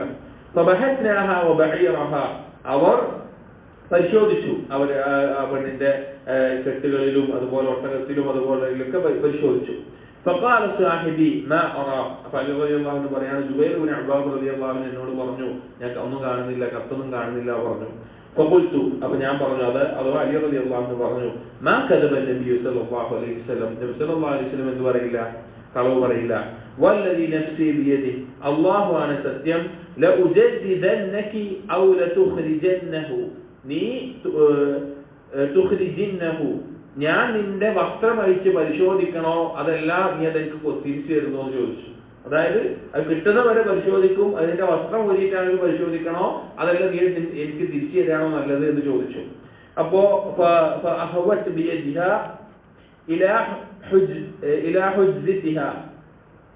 അപ്പോ ആ പെണ്ണ് അവളുടെ മുടിയുടെ ഭാഗത്തുള്ള ഒരു കെട്ടിലേക്ക്, ഒരു തുണിയുടെ കെട്ടിലേക്ക് അവളുടെ കൈ പ്രവേശിച്ചു. സൂഫ് കൊണ്ടുണ്ടാക്കിയ അഥവാ കമ്പിളി, ആ കട്ടിയുള്ള ഇതുകൊണ്ടുണ്ടാക്കിയിട്ടുള്ള ഒരു ഷാൾ പോലെ ഉണ്ടായിരുന്നു. അതിന്റെ അടുത്ത് നിന്ന് കത്തെടുത്തു. ഫാത്തൈന നബിയ സല്ലല്ലാഹു അലൈഹി വസല്ലം, അങ്ങനെ ഞങ്ങൾ നബി സല്ലല്ലാഹു അലൈഹി വസല്ലം അടുക്കലെത്തി. ഫഖാല ഉമർ, അപ്പൊ എത്തിയ സമയത്ത് ഇവിടുന്ന് ഹാത്തിബ് റളിയല്ലാഹു അൻഹു കൊടുത്തതിന്റെ കത്താണ്. അപ്പൊ കത്ത് തെളിവടക്കം തിരിച്ചെത്തി. അപ്പൊ അവിടെ ഹാത്തിബ് റളിയല്ലാഹു അൻഹു ഉണ്ട്, സഹാബികളുണ്ട്. അപ്പൊ ഇങ്ങനെ അലി റളിയല്ലാഹു അൻഹു ജുബൈർ ഇബ്നു അവ്വാം റളിയല്ലാഹു അൻഹു കത്തുമായിട്ട് തിരിച്ചു വന്നപ്പോ ഇത് കണ്ടപ്പോൾ ഉമർ റളിയല്ലാഹു അൻഹു ഭയങ്കര ദേഷ്യം വന്നു. ഉമർ റളിയല്ലാഹു അൻഹു പറഞ്ഞു, ഖാനല്ലാഹു വറസൂലഹു വൽമുഅ്മിനീൻ, ഹാത്തിബ് റളിയല്ലാഹു അൻഹു ചൂണ്ടിക്കൊണ്ട് പറഞ്ഞു, ഇവനതാ അല്ലാഹുവിനെയും റസൂലിനെയും മുഅ്മിനീങ്ങളെയും ചതിച്ചിരിക്കുകയാണെന്ന് പറഞ്ഞു. കാരണം യുദ്ധത്തിന് മക്കം ഫത്തിന് പോവാണ്, യുദ്ധം പ്രതീക്ഷിച്ചിട്ടാണ് പോണത്. അപ്പോ പ്രതീക്ഷിക്കാതെ പോയിട്ട്, അഥവാ ശത്രുക്കൾ പ്രതീക്ഷിക്കാതെ പോയിട്ട് വേണം അത് കീഴടക്കാൻ വേണ്ടിയിട്ട്. അപ്പൊ അതിനു മുമ്പേ നമ്മുടെ ഭാഷയിൽ പറഞ്ഞാൽ ചാരപ്പണി ചെയ്തിട്ടുള്ളതാണ്. ആ അർത്ഥത്തിലാണ് ഉമർ റളിയല്ലാഹു അൻഹു എന്ന് പറഞ്ഞത്, ഇവൻ അല്ലാഹുവിനെയും റസൂലിനെയും മുഅ്മിനീങ്ങളെയും ചതിച്ചിരിക്കുകയാണ്. ദഅനി അദ്രിബ് ഉൻഖഹു, ഉമർ റളിയല്ലാഹു അൻഹു പറഞ്ഞു, എന്നെ നിങ്ങൾ സമ്മതിക്കണം, ഞാൻ അവന്റെ പെരടി വെട്ടാന്ന് പറഞ്ഞു. അതായത് ആ രീതിയിലുള്ള നിഫാഖാണ് സംഭവിച്ചിട്ടുള്ളത്, അതിനുള്ള ആ ശിക്ഷ നൽകണം എന്ന നിലക്ക് പറഞ്ഞു. വഖാല, അപ്പോ നബി സല്ലല്ലാഹു അലൈഹി വസല്ലം ഹാത്തിബ് റളിയല്ലാഹു അൻഹുവിനോട് ചോദിച്ചു, മാ ഹമലക്, നീ എന്തിനാണ് ചെയ്തത്, എന്താണ് ഇത് ചെയ്യാനുള്ള കാരണം? ഫഖാല, അപ്പോ ഹാത്തിബ് റളിയല്ലാഹു അൻഹു പറഞ്ഞു, മാ ബി ഇല്ലാ അൻ അകൂന മുഅ്മിനൻ ബില്ലാഹ്, ഞാൻ അല്ലാഹുവിൽ വിശ്വസിക്കാത്ത ഒരാളല്ല, ഞാൻ അല്ലാഹുവിൽ വിശ്വസിക്കുന്ന ഒരാളാണ്, ഞാൻ മുഅ്മിനാണ്. വഅറദ്തു അൻ യകൂന ലി ഇൻദൽ ഖൗമി യദുൻ, നാളെ അവിടെ പോയി തോൽപ്പിക്കുന്ന സമയത്ത്, അവരെ കീഴ്പ്പെടുത്തുന്ന സമയത്ത് മക്ക മുശ്രിക്കുകളുടെ അടുക്കൽ എനിക്കൊരു പരിഗണന കിട്ടാൻ വേണ്ടിയിട്ടാണ്. ചില വായത്തുകൾ കാണാം, നിങ്ങൾക്കൊക്കെ അവിടെ കുടുംബക്കാരും മറ്റുമൊക്കെ ഉണ്ട്, എനിക്കവിടെ പരിചയക്കാരായിട്ടൊന്നുമില്ല, അവിടെ സ്ഥാനമില്ല. അപ്പൊ അവിടെ ചെല്ലുന്ന സമയത്ത് എന്റെ കുടുംബത്തിനൊന്നും ഒരു രീതിയിലും പരിഗണിക്കാത്ത അവസ്ഥ ഉണ്ടാകും. അതുകൊണ്ട് അവരിൽ നിന്ന് എന്തെങ്കിലും ഒരു സഹായം കിട്ടുമെന്ന നിലക്ക്, ഒരു പരിഗണന കിട്ടുമെന്ന നിലക്ക് അതിനു വേണ്ടി ഞാൻ ചെയ്തതാണെന്ന് പറഞ്ഞു. അപ്പൊ റസൂലുള്ളാഹി സ്വല്ലല്ലാഹു അലൈഹി വസല്ലം സദഖ, പറഞ്ഞു സദഖ, അവർ പറഞ്ഞത് സത്യമാണ്, ചതിക്കണം എന്ന ഉദ്ദേശത്തിലല്ല, ഇങ്ങനെ ഒരു കാര്യത്തിന് വേണ്ടിയിട്ടാണ് ചെയ്തത്. യാ ഉമർ, എന്നിട്ട് ഉമർ റളിയല്ലാഹു അൻഹുവിനോട് ചോദിച്ചു, അവലൈസ ഖദ് ശഹിദ ബദ്റൻ, ഈ ഹാത്തിബ് ബദറിൽ പങ്കെടുത്തവനല്ലേ ചോദിച്ചു. ലഅല്ല അല്ലാഹ ഇത്തലഅ ഇലൈഹിം ഫഖാല, അല്ലാഹു അവരിലേക്ക് നോക്കിക്കൊണ്ട്, ബദറിൽ പങ്കെടുത്തവരിലേക്ക് നോക്കിക്കൊണ്ട് പറഞ്ഞിട്ടുണ്ട്, ഇഅ്മലു മാ ശിഅ്തും, നിങ്ങൾ എന്ത് വേണമെങ്കിലും ചെയ്തുകൊള്ളൂ, ഫഖദ് വജബത് ലക്കുമുൽ ജന്ന, നിങ്ങൾക്ക് സ്വർഗ്ഗം നിർബന്ധമാണ് എന്നുള്ളത് പറഞ്ഞിട്ടുണ്ടെന്ന് പറഞ്ഞു. ഫദമിഅത് ഐനാ ഉമർ, ഇത് കേട്ടപ്പോൾ ഉമർ റളിയല്ലാഹു അൻഹു കരയാൻ തുടങ്ങി, കണ്ണുനീർ രണ്ട് കണ്ണിൽ നിന്നും വാർന്നൊഴുകി. വഖാല, എന്നിട്ട് പറഞ്ഞു, അല്ലാഹു വറസൂലുഹു അഅലം, അല്ലാഹുവും റസൂലുമാണ് അറിയുക എന്നുള്ളത്. അപ്പൊ ഇവിടെ ഈ ബാബിൽ ഒരു വ്യക്തിയെ മുനാഫിഖ് എന്ന് വിളിക്കുന്നതിന്റെ ഗൗരവത്തെ യാതൊരുവിധ അടിസ്ഥാനമില്ലാതെ സ്വന്തം വീക്ഷണത്തിന്റെ അടിസ്ഥാനത്തിൽ അങ്ങനെ വിളിക്കുന്നതിന്റെ ഗൗരവത്തിൽ ഈ ഹദീസ് കൊടുക്കാനുള്ള കാരണം എന്താണെന്ന് വെച്ച് കഴിഞ്ഞാൽ, ഉമർ ഇബ്നു ഖത്താബ് റളിയല്ലാഹു അൻഹു ഈ ഹാത്തിബ് റളിയല്ലാഹു അൻഹുവിന്റെ അവസ്ഥ മനസ്സിലാക്കാതെ, അതിന്റെ യാഥാർത്ഥ്യം മനസ്സിലാക്കാതെ, അതിനു പിന്നിൽ ഹാത്തിബ് റളിയല്ലാഹു അൻഹുവിന്റെ സ്ഥാനത്തെ മനസ്സിലാക്കാതെ ഒരൊറ്റ കാര്യത്തിന്റെ അടിസ്ഥാനത്തിൽ എന്ത് വിധിച്ചു? എന്ത് വിധിച്ചു? മുനാഫിഖാണ് അവൻ, അവർക്ക് തലവെട്ടാം എന്നുള്ള നിലയ്ക്ക് ഉമർ റളിയല്ലാഹു അൻഹു വിധിച്ചു. അതുകൊണ്ടാണ് ഈ ബാബിൽ ഈ ഹദീസ് കൊടുക്കാനുള്ള കാരണം. ഇന്ന് നമ്മുടെ സമൂഹത്തിൽ മുസ്ലിമീങ്ങൾക്കിടയിൽ ഒരാളുടെ എന്തെങ്കിലും ഒരു കാര്യം കാണുമ്പോഴേക്കും ആ വ്യക്തിയെ ഏതൊക്കെ തരത്തിലാണ് ആക്ഷേപിക്കുന്നത്, പല തരത്തിൽ നമ്മൾ പല കാണാം. അതുകൊണ്ടാണ് പറയാറുള്ളത്, ഒരു വ്യക്തിയിൽ നിന്ന് ഒരു കാര്യം കാണുമ്പോൾ ആ വ്യക്തി പറഞ്ഞ വാക്കാവട്ടെ പ്രവർത്തനമാവട്ടെ, ആ വ്യക്തി പറയാനുള്ള കാരണം എന്താണ്, അല്ലെങ്കിൽ അതിന്റെ സാധ്യത എന്താണ്, എന്തിനാണ് പറഞ്ഞത് എന്നൊക്കെ പരിഗണിക്കേണ്ടതുണ്ട്. ഇപ്പൊ ഉദാഹരണത്തിന് നബി സല്ലല്ലാഹു അലൈഹി വസല്ലം ഹദീസിൽ സന്തോഷം കൊണ്ട് ഒട്ടകത്തിനെ പിടിച്ചിട്ട് പറഞ്ഞിട്ടുണ്ട്, അല്ലാഹ് ഞാൻ നിന്റെ റബ്ബും നീ എന്റെ അടിമയാണ്. വാക്ക് കുഫറിന്റെ വാക്കാണ്. പക്ഷെ ആ വ്യക്തി പറഞ്ഞെന്താണ്?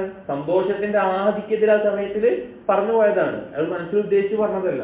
അപ്പൊ ഈ നമ്മുടെ വീക്ഷണ പ്രകാരം ഒരാളെ കാഫിറാക്കാനോ ഒരാളെ മുനാഫിഖാക്കാനോ ഒരാളെ മുബ്തദിഅാക്കാനോ ഒരാളെ മില്ലത്തിൽ നിന്ന് പുറത്താക്കാനോ ഒന്നും നിൽക്കരുത്. അത് ശരിയായിട്ടുള്ള കാര്യമല്ല. അത് റസൂലുള്ളാഹി പറഞ്ഞു കൊടുക്കുകയാണ്. ബദറിൽ പങ്കെടുത്ത ആളാണ് ഹാഫിബ്. ബദറിന് പങ്കെടുത്തവർക്ക് അള്ളാഹു പാപങ്ങൾ പുറത്തു കൊടുത്തിട്ടുണ്ട്, അവർക്ക് സ്വർഗമുണ്ട് എന്ന് അള്ളാഹു പറഞ്ഞിട്ടുള്ളതാണ്. ഉമർ റളിയല്ലാഹു അൻഹു പറഞ്ഞ എന്താണ്? അള്ളാഹു റസൂലു അലം, അള്ളാഹു റസൂലാണ് ഏറ്റവും നന്നായിട്ട് അറിയാന്നുള്ളത്. അപ്പോ ഒരാളെ പറയുമ്പോ വ്യക്തമായ തെളിവുകളില്ല എങ്കിൽ ഒരാളെ മുശ്രിക്കോ കാഫിറോ മുബ്തദിഅോ ഫാസിഖോ ഒക്കെ ആക്കുമ്പോ, മുനാഫിഖോ ഒക്കെ ആക്കുമ്പോ അതിന്റെ ഗൗരവം നമ്മൾ മനസ്സിലാക്കണം. പല ആളുകളും അത് തീരെ ശ്രദ്ധിക്കാതെ അതിനൊരു യാതൊരു ഗൗരവം കൊടുക്കാതെയാണ് ഇന്ന് കാലത്ത് പരസ്പരം അങ്ങോട്ടും ഇങ്ങോട്ടും കാഫിറാക്കാനും മുനാഫിഖാക്കാനും വിദ്അത്തുകാരനാക്കാനും എല്ലാം ശ്രമിക്കുന്നത്. അടുത്ത ബാബു മൻ ഖാല ലി അഖീഹി യാ കാഫിർ, ഒരാൾ തന്റെ സഹോദരനെ കാഫിർ എന്ന് വിളിക്കുന്നതുമായി ബന്ധപ്പെട്ട്. عن عبد الله بن عمر أن رسول الله صلى الله عليه وسلم قال أيما رجل قال لأخيه كافر فقد باء بها أحدهما. നേരത്തെ പറഞ്ഞ അതേ ഹദീസിനാണ് ഒരാൾ തന്റെ സഹോദരനെ കാഫിർ എന്ന് വിളിച്ചു കഴിഞ്ഞാൽ അതിൽ ഒരാളിലേക്ക് അത് നിർബന്ധമാകും, ഒരാളിലേക്ക് ആ വിളി നിർബന്ധമാകും. عن عبد الله بن عمر رضي الله عنه أن رسول الله صلى الله عليه وسلم قال إذا قال للآخر ഒരാൾ മറ്റൊരാളോട് പറയുകയാണ് കാഫിറാണ് എന്ന് പറഞ്ഞാൽ فقد كفر أحدهما, അതിൽ ഒരാൾ കാഫിറായി.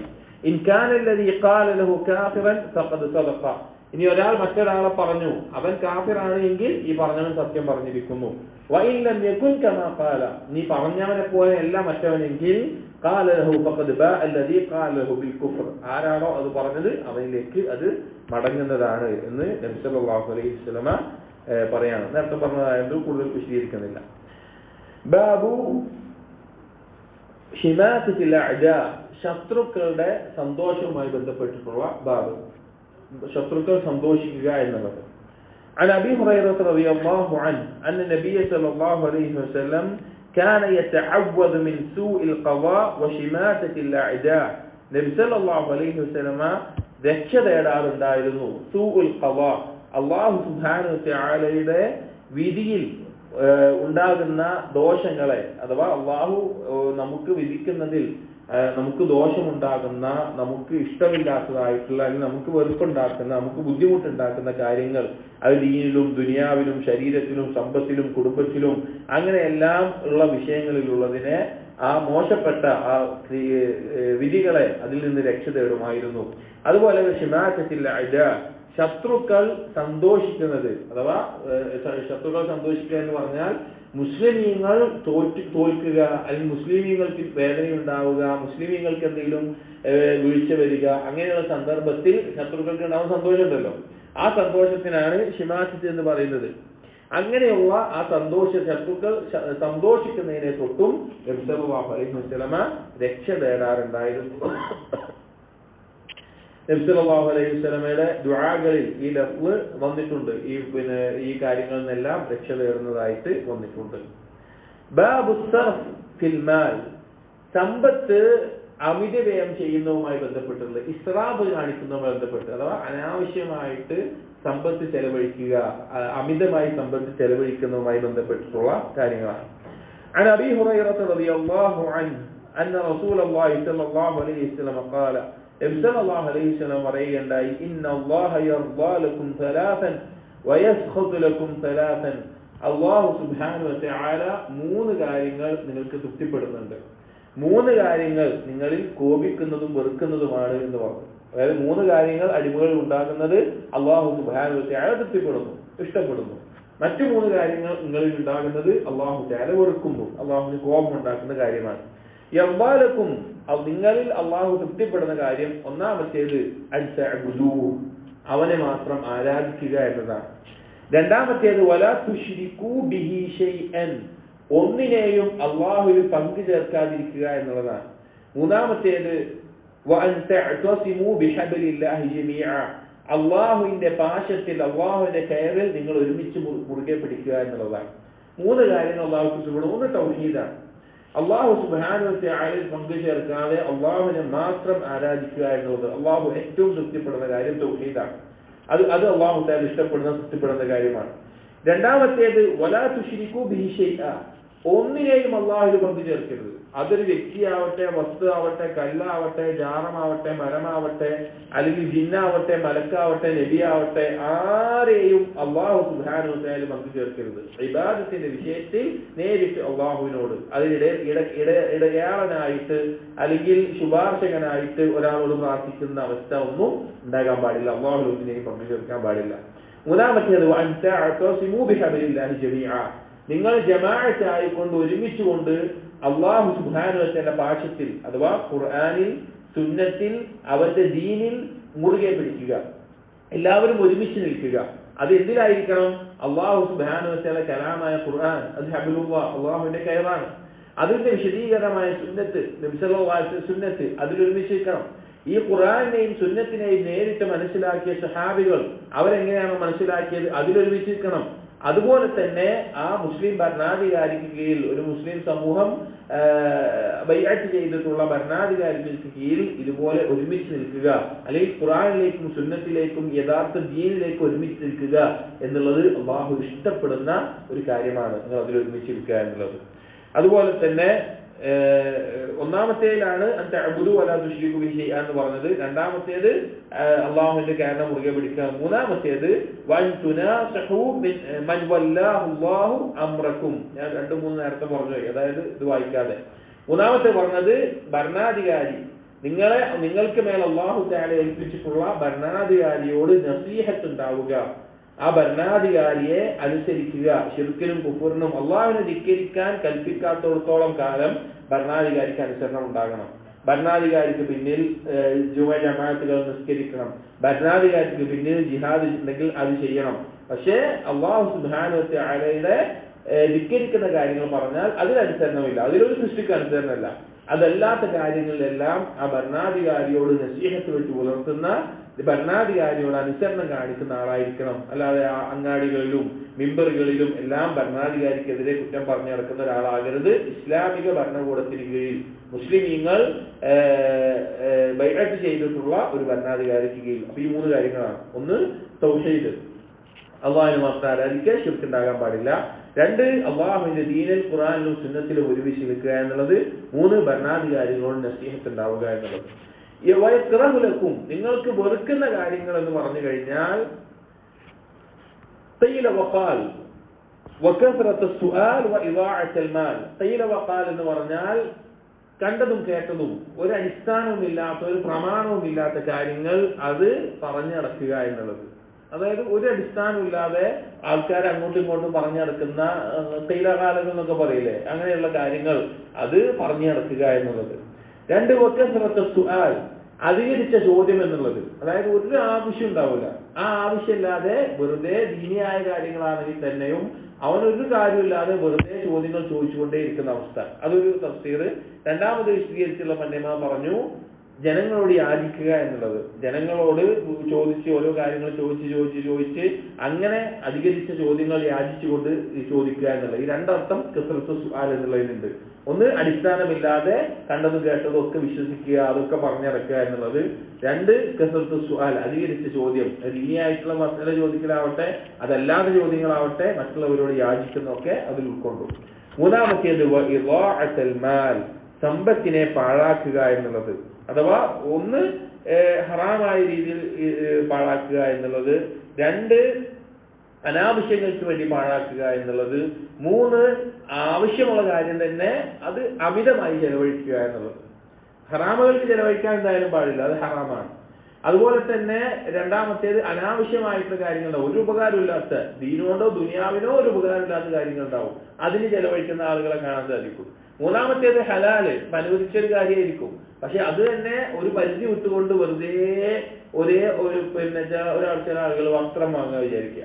വസ്ത്രം അവൻ ആവശ്യത്തിനുണ്ടാവും, പിന്നെയും വസ്ത്രം വാങ്ങിക്കൊണ്ടേയിരിക്കുക. വസ്ത്രം വാങ്ങൽ ഹലാലാണ്, അനുവദനീയമാണ്, ആവശ്യമുള്ളതാണ്, പക്ഷെ അതിൽ അമിതമായി കാണിക്കുക എന്നുള്ളത്. അപ്പൊ ഈ നിലക്കൊക്കെ സമ്പത്തിനെ പാഴാക്കുക എന്നുള്ളത് നബി സല്ലല്ലാഹു അലൈഹി വസല്ലം പറഞ്ഞു, അല്ലാഹു സുബ്ഹാനഹു വ തആല നിങ്ങൾ വെറുക്കുന്ന കാര്യമാണ് എന്ന്. عن ابن عباس في قوله عز وجل, ابن عباس رضي الله عنه സൂറത്തു സബഇലെ 39ാമത്തെ ആയത്ത് അതിൽ പറയുന്നുണ്ട്, വമാ അൻഫഖ്തും മിൻ ഷൈഇൻ, നിങ്ങൾ ഏതൊന്ന് ചെലവഴിക്കുന്നുവോ ഫഹുവ യുഖ്ലിഫുഹു, അത് നിങ്ങൾക്ക് പകരം കിട്ടും. വഹുവ ഖൈറുർ റാസിഖീൻ, അല്ലാഹു ഏറ്റവും നല്ല റിസ്ക് നൽകുന്നവനാണ്. അതായത് ചെലവഴിക്കുന്നതിന് അല്ലാഹു പകരം നൽകും. നമ്മുടെ കുടുംബത്തിന് നമ്മൾ ചെലവഴിക്കുന്നതിന് അല്ലാഹു നമുക്ക് എന്ത് ചെയ്യും? പകരം പ്രതിഫലം നൽകും. സ്വന്തം ശരീരത്തിന് ചെലവഴിക്കുന്നതിന് അല്ലാഹു പകരം പ്രതിഫലം നൽകും, നിയ്യത്തുണ്ടെങ്കിൽ. എന്നിട്ട് ഈ ആയത്തിനെ വിശദീകരിക്കുന്നിടത്ത് ഇബ്നു അബ്ബാസ് റളിയല്ലാഹു അൻഹു പറയാണ്, ഫീ ഗൈരി ഇസ്റാഫിൻ വലാ തഖ്തീരിൻ, ആ ചെലവഴിക്കൽ എങ്ങനെയായിരിക്കണം? അമിതവ്യയം ചെയ്തുകൊണ്ടാകാനും പാടില്ല, ചെലവഴിക്കുന്നിടത്ത് പിശുക്ക് കാണിച്ചുകൊണ്ടാകാനും പാടില്ല. അതായത് നേരത്തെ പറഞ്ഞ പോലെ ആവശ്യമുള്ള ഒരു കാര്യത്തിന് കൂടുതൽ ചെലവഴിക്കുന്ന അവസ്ഥയാകാൻ പാടില്ല, ആവശ്യമുള്ള കാര്യത്തിന് വീട്ടുകാർക്ക് ചെലവിന് ആവശ്യത്തിന് കൊടുക്കാതെ ഞെരുക്കിക്കൊണ്ടുള്ള അവസ്ഥയിലാകാൻ പാടില്ല. മിതമായ നിലക്ക് എന്താണോ ചെലവഴിക്കുന്നത് അതിനനുസൃതമായത് അല്ലാഹു സുബ്ഹാനഹു വ തആല നമുക്ക് പകരം നൽകുന്നതാണ് എന്ന് ഈ ആയത്തിനെ വിശദീകരിച്ചുകൊണ്ട് ഇബ്നു അബ്ബാസ് റളിയല്ലാഹു അൻഹു പറയാണ്. അപ്പൊ നമ്മൾ ചെലവഴിക്കുന്ന നിത്യജീവിതത്തിൽ നമ്മൾ ചെലവഴിക്കുന്ന പല കാര്യങ്ങളും അത് നമ്മൾ നിയ്യത്ത് നല്ലതാവുമ്പോൾ കൂലിയുടെ കാര്യമാണ്. സ്വന്തത്തിൽ ഭക്ഷണം കഴിക്കുന്ന കൂലിയുടെ കാര്യമാണ്. നമ്മുടെ ഭാര്യക്കും മക്കൾക്കും ചെലവിന് കൊടുക്കുന്ന കൂലിയുടെ കാര്യമാണ്. മാതാപിതാക്കൾക്ക് ചെലവഴിക്കുന്ന കൂലിയിട്ട്. അപ്പൊ നമ്മൾ അങ്ങാടി പോയിട്ട് കുറച്ച് പച്ചക്കറി വാങ്ങാണ്, അല്ലെങ്കിൽ കുറച്ച് ഇറച്ചി വാങ്ങാണ്, വീട്ടിൽ വാങ്ങിക്കൊണ്ട് പോവാണ്. അപ്പൊ നമ്മുടെ മനസ്സിൽ അല്ലാഹ് നീ എന്നോട് പറഞ്ഞിട്ടുള്ള ഒരു കാര്യമാണ് എന്റെ കുടുംബത്തിന് ചെലവഴിക്കണം എന്നുള്ളത്, നിനക്ക് വേണ്ടിയിട്ടാണ് ഇത് ചെയ്യുന്നത് എന്നുള്ള നിയത്തുണ്ടെങ്കിൽ അത് കൂലിയുടെ കാര്യമാണ്. അത് കൂലിയുടെ കാര്യമാണ്. എന്ത് നിസ്സാരമായ ഒരു കാര്യമാവട്ടെ, അത് കൂലിയുടെ കാര്യമാണ്. അപ്പോ ഇതുപോലെയുള്ള ഈ കാര്യങ്ങൾ നമുക്ക് കൂലി കിട്ടണമെങ്കിൽ ഈ 2 കാര്യം ഉണ്ടാവാൻ പാടില്ല. ഒന്ന് വെറുതെ ചില ആൾക്കാർ വിചാരിക്കും, എന്റെ മക്കൾക്ക് ഞാൻ ആവശ്യങ്ങളൊക്കെ വാങ്ങിക്കൊടുക്കുന്നുണ്ട്, അവർക്ക് കുറെ വാങ്ങിക്കൊടുക്കുന്നുണ്ട്, അപ്പൊ അതിനൊക്കെ ഇത് കൂലി കിട്ടും. ഇല്ല, ഇസ്റാഫിന് എന്തില്ല, അത് വിട്ടിട്ടില്ല. അതേപോലെ തന്നെ ചില ആളുകൾ പണം ഉണ്ടാകും, പക്ഷെ എന്നാലും ചെലവഴിക്കാതെ പിശുക്കിക്കൊണ്ട് കുടുംബത്തിന് നൽകാതെയും സ്വന്തത്തിന് തന്നെ നൽകാതെയും പിശുക്കി ജീവിക്കുന്ന ആളുകൾ കാണാം. അങ്ങനെയും പാടില്ല. മിതത്വമായ നിലയ്ക്ക് ചെലവഴിക്കുന്നുണ്ടെങ്കിൽ അതിൽ അല്ലാഹു സുബ്ഹാനഹു വ തആല നമുക്ക് പകരം നൽകുന്നതാണ്. അല്ലാഹു അത് പരലോകത്തേക്ക് നമുക്ക് ഏറ്റവും നല്ല പ്രതിഫലമായിട്ട് തിരിച്ച് നൽകുന്നതാണ്. ശ്രദ്ധിക്കണം, നിയ്യത്ത് ഉണ്ടായിരിക്കണം എന്നുള്ളത്. ഇൻഷാ അല്ലാഹ് അടുത്ത ഹദീസുകൾ അടുത്ത വർഷം നോക്കാം. സുബ്ഹാനകല്ലാഹുമ്മ വബിഹംദിക് അഷ്ഹദു അൻ ലാ ഇലാഹ ഇല്ലാ അൻത അസ്തഗ്ഫിറുക വഅതൂബു ഇലൈക് വസല്ലല്ലാഹു അലാ നബിയിനാ മുഹമ്മദിൻ വഅലാ ആലിഹി വഅസ്ഹാബിഹി അജ്മഈൻ വൽഹംദുലില്ലാഹി റബ്ബിൽ ആലമീൻ.